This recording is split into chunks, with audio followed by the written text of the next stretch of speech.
రాజధానిలో ఏదైతే ఎన్టీఆర్ గారి విగ్రహం అతిపెద్దది 17,000 కోట్ల రూపాయలతో పెడతారన్నటువంటి దానికి ప్రచారం జరుగుతూ ఉండటం, అదేంటి నీరుకొండ మీద 17,000 కోట్ల రూపాయల విగ్రహం, ఇక్కడేమో 1,700 కోట్లని 17,000 ఇట్లా రకరకాల ప్రచారాలు జరిగినాయి.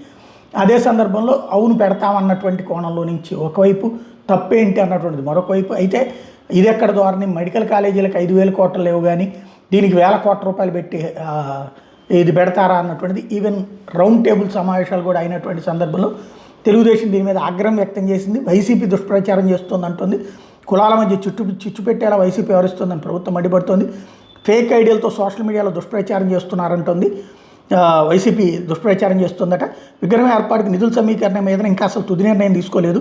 తెలుగు ప్రైడ్ థీమ్తో ఎన్టీఆర్ విగ్రహాన్ని ఏర్పాటు చేస్తుంటే లైక్ ఏదైతే గుజరాత్లో పటేల్ విగ్రహం ఎట్లయితే ఏర్పాటు చేశారో అట్లా ఏర్పాటు చేయడానికి సిద్ధంగా ఉన్నారు అన్నటువంటిది చెప్పుకొస్తున్నారు. అక్కడ ఏంటంటే ప్రభుత్వమే గట్టించింది, కాకపోతే దాంట్లో ఆదాయం వస్తుంది. అక్కడ ఎలాగా పైకి కింద నుంచి పైదాకా లిఫ్ట్లో ఆ ప్రదేశం అంతా చూసేటట్టుగా అందమైనటువంటి ఏర్పాట్లు చేయటం, అది అట్లాంటివి చేస్తారనుకుంటా అయితే ఇప్పుడు.